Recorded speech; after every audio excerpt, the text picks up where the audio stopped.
The Dragoon is one of the most iconic jobs in all of Final Fantasy. Armed with lance and spiked armor, they use the blood of dragons to enhance their blows and soar through the skies. The name's Clank, and whether you're just starting out or looking to learn a new job, this guide will teach you the basics of playing Dragoon from level 1 all the way to 80.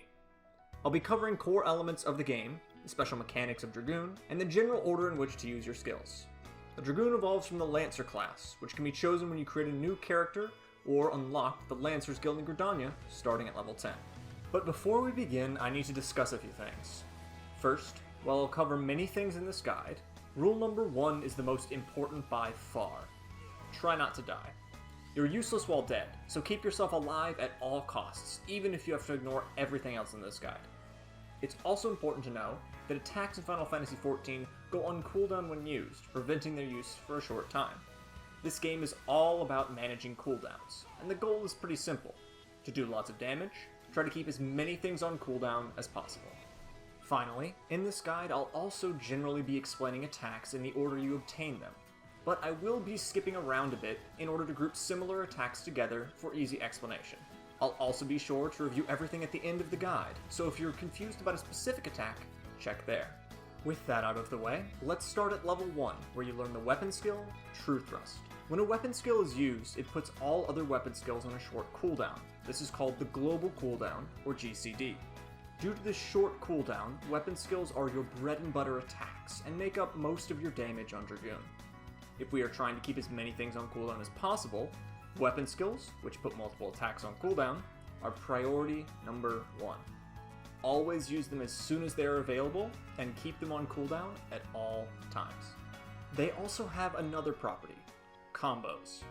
Combos are certain weapon skills that do more damage when used in sequence, indicated by the glowing attack icons.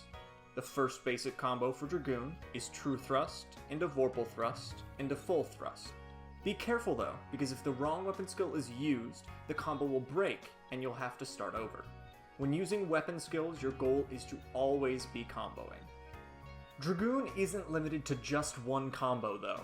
True Thrust into Disembowel and eventually Chaos Thrust forms their second combo, and it's special. Using Disembowel gives you a damage buff, increasing your damage for 30 seconds, and is indicated by this icon. You'll want to keep this buff active at all times, refreshing it when it's about to run out. With both combos in mind, you'll want to start fights with the Disembowel combo, and then use the Full Thrust combo as many times as you can until you need to use the Disembowel combo again. Bouncing between these two combos is the essence of Dragoon, and eventually your combos will become long enough that you'll simply alternate between the two instead. Weapon skills aren't the only types of attacks that Dragoons can use though. They also have abilities, like Life Surge, Second Wind, and Jump. These attacks are separate from the global cooldown and can be used at any time, but often have much longer personal cooldowns to compensate. Because of this, abilities can be used in between weapon skills, a technique called weaving. You'll only want to weave 1 or 2 abilities in between each weapon skill though, as using more than 2 often prevents your next weapon skill from being used on cooldown. When put into practice, proper weaving lets you use your abilities while ensuring you keep your weapon skills always on cooldown. Abilities are much more diverse than weapon skills, and while many don't do damage, they instead help with things like staying alive or mobility. These utility skills are the exception to the idea that everything should be used on cooldown, and should instead only be used when the situation calls for it. Most of these are found in the Role Actions tab, and are easy to understand. Second Wind and Bloodbath provide healing, Leg Sweep is a stun, Feint is rarely used and can be safely ignored, Arm's Length prevents knockbacks, and because it's special, True North will be saved for later. Elusive Jump is the only utility skill not found in the Role Actions tab. Earned at level 35, it's a very flexible mobility skill that can be used to quickly reposition. Outside of utility skills, most abilities will do one of 2 things. Abilities like Lance Charge give damage buffs like Disembowel does, while abilities like Spine Shatter Dive will do direct damage instead. As a general rule, buff abilities should be used first, followed by damaging ones. At level 30, you can embark on your quest to obtain a Jobstone and finally become a true Dragoon. By now, you'll begin to develop a baseline for how Dragoon plays.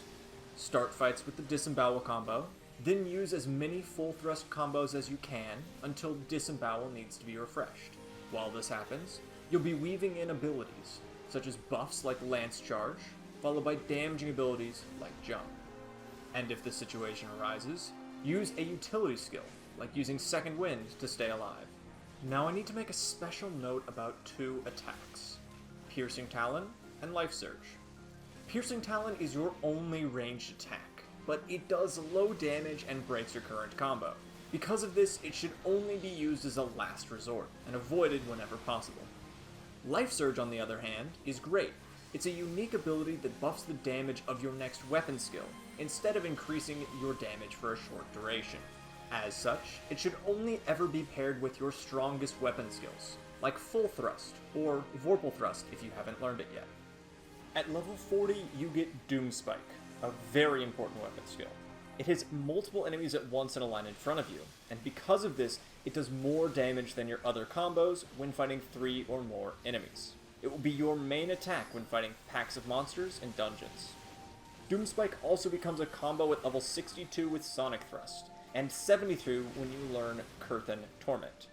Finally, Life Surge works on Doom Spike and its combo components, so feel free to use Life Surge on your strongest move in the combo instead of Full Thrust. At level 50, you get Chaos Thrust, which combos from Disembowel and is your first positional attack. These come in two types. Flank positionals do bonus damage when attacking an enemy from the side, and rear positionals, like Chaos Thrust, do bonus damage when attacking an enemy from behind, denoted by the gap in the enemy's targeting ring.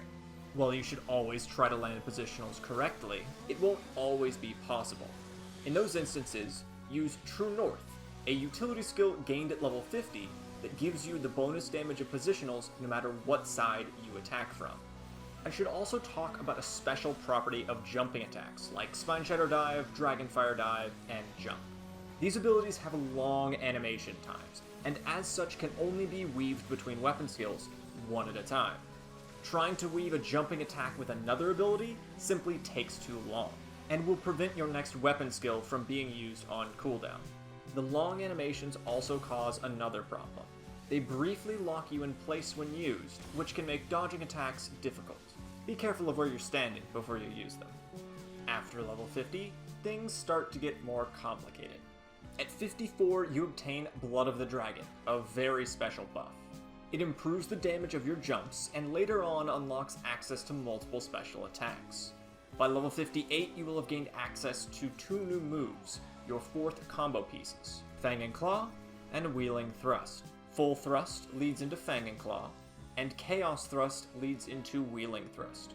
Note that both of these attacks can only be used while Blood of the Dragon is active, but as a bonus they also increase Blood of the Dragon's duration, allowing you to keep the buff active at all times. Both attacks are also positionals, with Fang and Claw being a flank positional, and Wheeling Thrust being a rear positional. At 64, you gain a trait for your 5th combo pieces. Now, Full Thrust will lead into Fang and Claw, and then into Wheeling Thrust, while Chaos Thrust now leads into Wheeling Thrust, and then into Fang and Claw. Finally, at 76, properly landing both of these positionals transforms your next True Thrust into Raiden Thrust, granting it bonus damage. On your way to 70, you'll also obtain 2 new buffs, Battle Litany and Dragon Sight. Both of these abilities give buffs to your allies, with Battle Litany giving a small buff to everyone, while Dragon Sight gives a red tether to a targeted ally. So long as the two of you stay close enough to remain tethered, you will both get a large damage buff. Like a Lance Charge, weave these abilities in between weapon skills, and remember to use them before damaging abilities like Jump or Gerskogel. With all that in mind, let's discuss Dragoon's final key mechanic, Life of the Dragon. By 70, you'll have unlocked Mirage Dive, Nastrand, and Life of the Dragon. Using Jump will then give you access to 1 use of Mirage Dive, a damaging ability. Using Mirage Dive gives you 1 Dragon Eye to your Dragon Gauge. When you have 2 eyes on your gauge, using Gerskogel will turn Blood of the Dragon into the red Life of the Dragon. While in this state, you can use Nastrand, a damaging ability like Gerskogel, up to 3 times per life of the dragon. And at level 80, you gain Stardiver, an incredibly powerful jump that you can use once per life of the dragon. Once life of the dragon runs out, you can no longer use these attacks and must start over with 0 eyes. While it sounds a little complicated, if you keep everything on cooldown, you'll be entering life of the dragon easily and often. And with that, we've now covered all of Dragoon's mechanics. So in review, you want to alternate between your 5-hit Disembowel combo and your 5-hit True Thrust combo. When you're fighting 3 or more enemies, use the Doom Spike combo instead. Blood of the Dragon should be kept active at all times and refreshed by using these combos. Don't forget to hit your positional attacks when possible, and when you can't, use True North to still get the bonus damage. Abilities should be weaved in between weapon skills, though no more than 1 or 2 at a time. Keep in mind that jumping attacks like Jump, Spine Shatter Dive, Dragonfire Dive, and Stardiver should only be weaved 1 at a time. Buffs like Lance Charge, Battle Litany, and Dragon Sight should be used before damaging abilities like your Jumps and Gerskogel. Your utility abilities should be used as needed, like using Elusive Jump for mobility. Make sure to use Mirage Dive and Gerskogel to enter Life of the Dragon, granting you access to Nestron and Stardiver. And finally, remember the 2 core ideas of the game. Keep as many things on cooldown as possible, and most importantly, try not to die. And there you have it, the basics of Dragoon. If you found this guide helpful and know anyone interested in becoming the high-flying, lance-toting DPS that is Dragoon, please send this their way. If you've mastered the basics and want to learn some more expert-level Dragoon play, check out the Balance Discord in the description below. It's a great place for theory crafting and high-level discussion. Also, feel free to hit your favorite YouTube bells and whistles, as it really does help the channel. With that, the name's been Clank, and adventurers, good luck out there.